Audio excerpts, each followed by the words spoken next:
Interesting. 5 stages of death. Right on. You ready Oh shit, to let me pull it up. review Pull it this up. game? All right, guys. Hold on, And give me my 2 honestly seconds. Give me favorite 2 thing, seconds I'm so that just I can gonna, get our yeah. background on.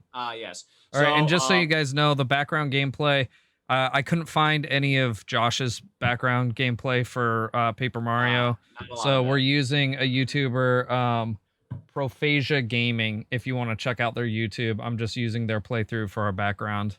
Perfect. Oh, So let me I'm mute that. really, Go yeah, ahead. I'm really excited about this one. This is a game that truly I got sucked into. I'm not gonna lie.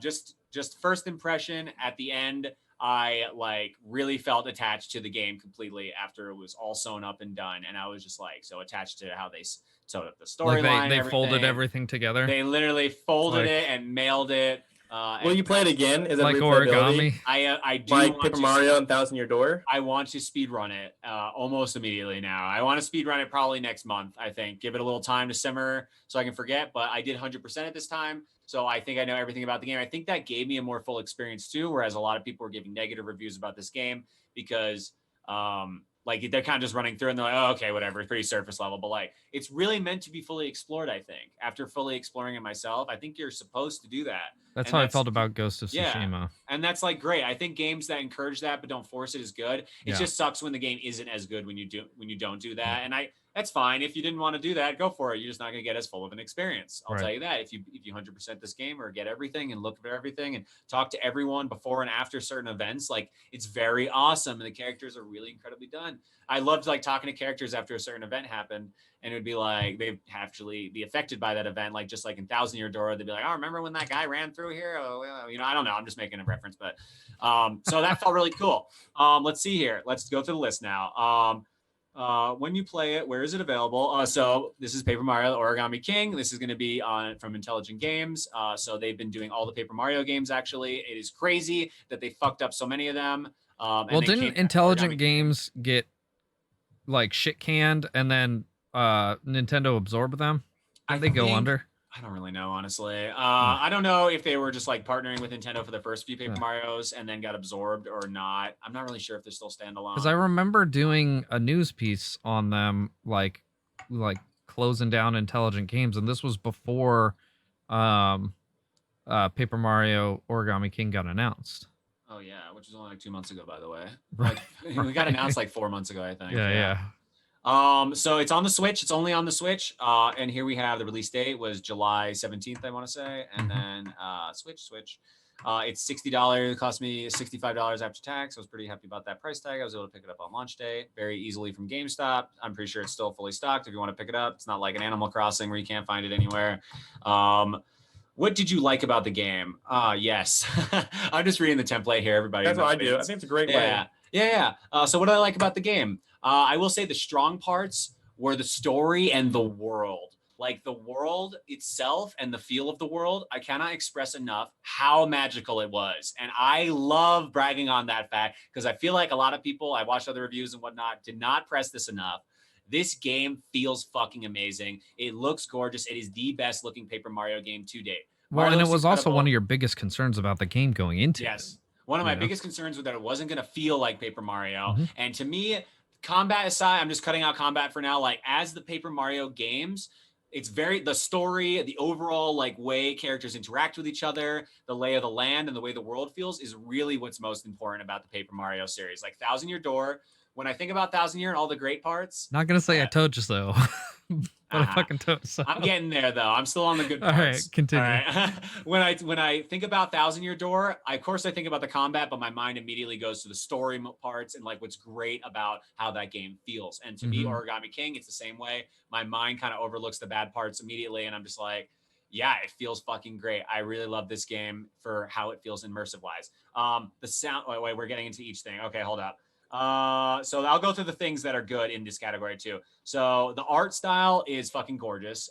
It is absolutely the most crisp, clean, kind of cardboardy, like the paper is imbued in the world. Once I got a grip on being okay with it being a paper world, which Paper Mario 1 and Thousand Year Door were not paper worlds, but they did have paper references. And this is a fully integrated paper world. Once I got a grip on that, I was totally cool with it. And I was like, these jokes and these like references and the way they do things kind of work really well. The finale, for that matter, the Origami finale, there was like a 3-part ending, like is so well done. And I was like laughing my ass off and also blown away by how awesome it was. And overall, the ending was like extraordinary as far as that story and just like the paperness and like all of it kind of flowed well together. I wasn't mad at any of that. The music is spectacular. Maybe the best part of the game, actually. Really I good think music. The music is absolutely stunning. I think it's a tie. If not, some tracks are better than Thousand Year Door. I'm not even gonna lie. I think Thousand Year, some of its tracks, like gorgeous, but there are some like Pedal Meadows or like and I'm like, I like that song, but I'm not in love with that song like I am the Thousand Year theme and a few others.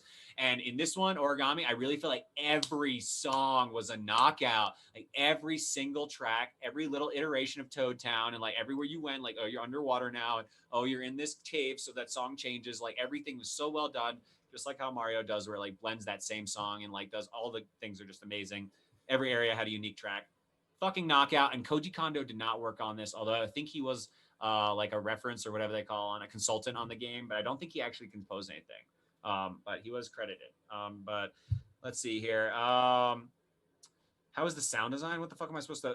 Actually, so this is I'm gonna get to the negatives last. So the sound design is a minor negative for me, but I'll start with the positives. It sounds gorgeous. Like it's like very Mario and goofy, and everybody's like, "What?" Toads and whatnot. It's like great. I love it. It's so goofy, and it feels just like Thousand Year as far as that is concerned, which I find part of the world too. Like everything's great. There's a lot of fun musical numbers. They took a lot of liberties with goofiness in this one, and I thought that was great, and it shined in a lot of ways, and I totally accepted all of that. The one downfall, I find this to be kind of egregious. I'm not gonna lie, and it takes at least 1 point off for me. I will say is that Mario is not voiced in this game, and that is ridiculous. Not like oh yes or anything like that. No, I thought so at first, and I might have said that in like one of my streams. I was like, oh yeah, and then I playing. Yeah, that's the game, a little weird because that's Mario something voice that they could acting. easily do. Maybe like that. Nothing. And it seems like something they could have just literally taken from Thousand Year Door. Yeah, they Like, could have just used the old. I have access to those sound bites. Literally, Yeah. I have the Nevercall and I have all the Thousand Year Door sounds. So I think Nintendo could have handled that. That was something that was a little bit offensive to me because it's like taking the hat out of Link for some reason. And Dude, like, why would you do that? That's been a trend in video games recently over maybe the last 10 years that I don't really understand is the silent protagonist, which Link has always been a silent protagonist for the most part.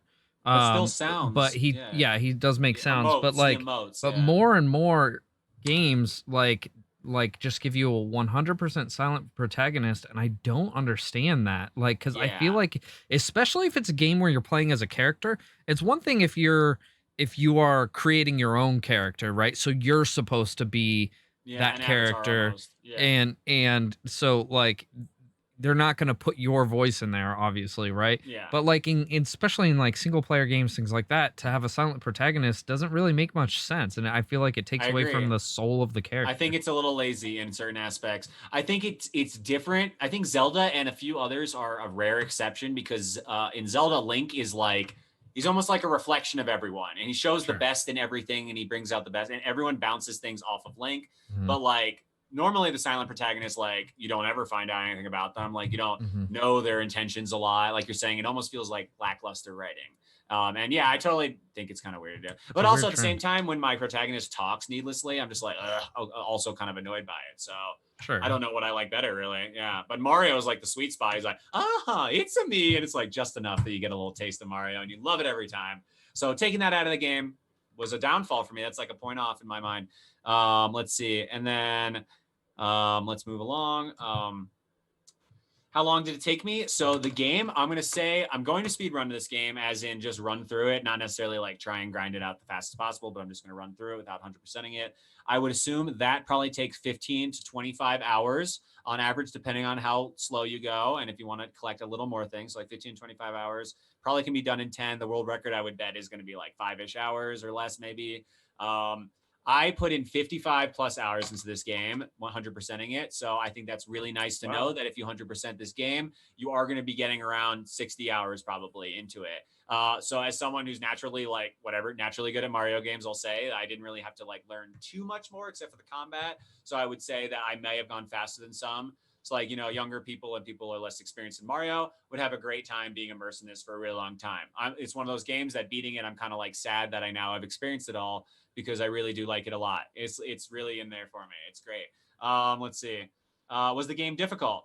This is kind of in the negatives where the game really has only a learning curve as far as the combat is concerned, but not really like difficult once That's you pretty get that typical down. for an RPG, Yeah, though. I'd say that's pretty typical for an RPG though, where you just get better and better. And then would you play a sequel? I mean, of course, I'll get every paper. This reaffirmed my belief that the next Paper Mario game can be good again. So I will be getting the future Paper Mario games. Thank you, Nintendo, for renewing my faith. I wanted to say this sentence really badly. You made me believe in Paper Mario again. Thank you. I'm almost crying. It's like amazing because I didn't have to say the alternate. Your audio's off. Are you fucking kidding? No, I'm kidding. We're crying. So I'm really glad I didn't have to say this was a sad disappointment and I will never be buying another Paper Mario game because I had that up my sleeve as well. So I was ready for that option and nope. Very pleasantly surprised, guys. Let's see. Overall rating. Okay, let's back it up now. So what didn't I like about the game? So I'm going to be totally honest with you. One of the most important parts of an RPG is the combat system. What defines an RPG as an RPG is almost like some kind of time, turn-based, spell-based, kind of like choose your own attack type thing for like, you know what I mean? Like you design your character in a certain way potentially, and he does these things in like some kind of turn or time-based combat, right? Okay.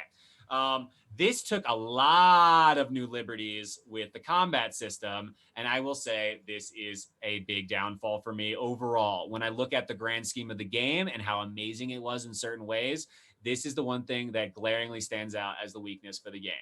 The combat is not standard RPG style. It adds this puzzle element for everyone that doesn't know, where you basically spin the platforms and whatnot. And then your items are consumable as far as your weapons. You have a few different options as far as jumps and hammers are concerned. The issue there lies that you literally don't have many options. You get the boots, and then you get the shiny boots, then you get the legendary boots, and it's like nothing different ever. There's no badges as far as like different moves or different augments or anything like that. No lucky day. Maybe you didn't find the badges. Maybe there's some in the game somewhere. Yeah, okay. I 100%. Yeah. But Yeah, so the there combat looked really fun initially, but it looked like something that could get old. Didn't look fun to me. Yeah, and so some fights literally were the reason I would like turn it off for the night. I would be like, okay, like I just want to run through an area because I was trying to 100% it, of course. I'd be like, time to go back to the area and get something I missed. And be like, oh, I really don't want to fight. I get stuck in a fight and I'm like just trying to flee, and fleeing doesn't work. Like even close to most of the time. That is a really stupid, broken thing. You should be able to let you at least pay coins into fleeing to guarantee it to happen. That was an extremely big oversight too. Like fleeing was almost took way longer to just flee over and over again because they attack you after you try and flee and fail. We were like 3 or 4 times of failing to flee in a fight that would eventually successfully flee. And I'm like, what the fuck? There's no like press A as fast as you can, like in the originals, or like even putting coins into it to guarantee it works. Like I pay 1,000 coins to flee, right. Whatever. I got 100,000 coins at the end of the game. So none of that was really like, yeah, that was kind of an issue. The big thing for me is like, sure, there were like elemental powers and developmental powers, which I love all the puns, whatever. I got into it. But they were like cool additions, but you'd have to like get them from the enemy. Like, oh, this Goomba's holding the plate or like the space, kill him. And then, I can then use it, which just guarantees a kill. So it's like always the same. I can't use star power. There's no different moves. There's no different ways to attack. And there's no partner aside from occasionally having an ally when there's story relevant. They're in it, which I did like that when like Bowser or Babam or whoever joins in. I love that. And you can always bank on them killing the last few enemies. You're like, cool, I'll kill this many. And then there's a few extra Bowser can kill them or whatever. I did like that aspect, but it was not the same. I'm not here to say this was bad. This innovation was horrible, but it was so different that I can't say the game was as good as Thousand Year Door or Paper Mario 1 because this mechanic change did glaringly reduce its quality, in my opinion. It kind of like was the thing that stood in its way from being a perfect game almost. Like I think this had the quality of a perfect game aside from this the combat. The combat. The boss battles at first were this is where I come in with the learning curve again. Learning this combat system in boss battles was very difficult for me. Like it really took me 4 boss battles before. No, I think after the third that one, was something I noticed when I was watching you play a couple times. Yeah, it was very difficult for me, and I got really ragey and like kind of annoyed. Once I got it down, I loved the boss battles. I really thought they were amazing, and like Jamali said, they were something I looked forward to. And every time there was like a surprise boss, I'm like, sweet, what's the new mechanic? What, especially like the scissor boss, he one hit KOs you. It's like insane. So you have like all this pressure, and it's like this sweet puzzle. And instead of being like line up the bad guys and kill them with a generic move, it's like an actual board game, and it's almost like Mario Party meets like Mario RPG in a way, and I liked that a lot. And I almost wished more bad guys were. I almost wish they did less combat and made it more innovative, so it wasn't as down your throat. But I will say that is the only thing that reduced points for me like significantly, aside from the Mario voice thing. And it was fun sometimes, and I'm not even saying sometimes. Like, a lot of the time, combat was enjoyable, and when you did upgrade and get stronger, like it was like amazing. There's no like armor, and there's no different ways to augment your stats though, which was something taken out. Yeah, that was kind of weird. So check this out. They found in the Paper Mario source code an EXP system. Oh, can you imagine? So there originally was an EXP system for this game, but they took it out. Interesting. Why would they so do like that? it was gonna have more of those traditional RPG elements, and then they're like, yeah, no, you know what? Let's make it less RPG-y. Insert. What's funny is weird. they did some things that make it more like an RPG. I agree. And then they took away other things like armor and weapons that are permanent and EXP that you would imagine to be like a staple of an RPG. Yeah. The one thing that I would say they drove home in regard to that subject is that it's normally broken up into chapters, and you go back to the hub world. And although I did love Toad Town, it wasn't as amazing as the OG Toad Town, or nowhere near as amazing as Rogueport, I'll be honest, because Rogueport is fucking badass, I think, as a hub world. It was still a really good and beautiful hub world. I did really enjoy it. That being said, fuck, I lost my train of thought. Sorry, I threw you off, man. No, you're good. On that subject, what were you saying?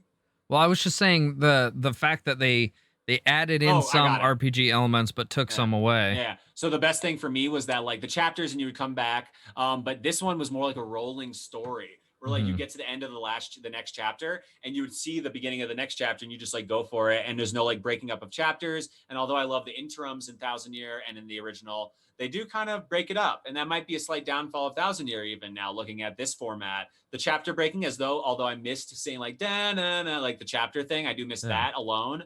But I do think cleaning it up a little and not having the in the middle stuff was kind of nice actually, and like it just feels like it's a more continuous story. Like some of that stuff drove me nuts in Thousand Year Door. Honestly, in my playthrough, it kind of tech was so fucking annoying. Like I could do the tech levels, I was just like, can we be done with this? The Bowser levels. The Bowser levels, though. The Bowser levels were so fun. So fun. Yeah. That might have been the best part of the game. Yeah, and Bowser is really amazing in this game. I will say, I wish Bowser wasn't completely folded up for 90% of the game, but he is amazingly well written. The storyline is really well written. I almost cried at the ending, actually. I'm not going to lie. It was like Pixar status, really good. And I had a friend say like they didn't like the ending and whatnot. And they were wrong. I'll just let you know, it was like a 3-phase boss battle. And I was like, okay, what am I just going to like fight the main boss? It's going to be lame. The final boss was like all 4 of the bosses mixed together in this really unique fashion. I was like, that's a ballpark knockout. And then he like goes giant mode and you have to like do some crazy like God of War stuff. And I'm like, okay, that's badass. Nice. And then the very final one is like a big puzzle to kind of give homage to the battle system, but no enemies on it. It's just like him kind of fucking with your puzzle over and over on this intense, and he's like attacking you, and it's like really cool. And that's kind of like God of War with like action things, and Mario's like blocking him. It's a really epic ending. I'm not like trying to spoil too much, but like I loved the ending personally. I was really blown away by the scale of it. Really well done, and it wasn't just one RPG fight, which I actually thought that was good too. Like there was the boss battle, and then there's more cool elements like that were different. That was great. Let's see. Overall rating and impression. Overall impression. This game's fucking fantastic. This game is absolutely worth buying. $60 is great. I would have paid $100 for this game. I don't even give a shit.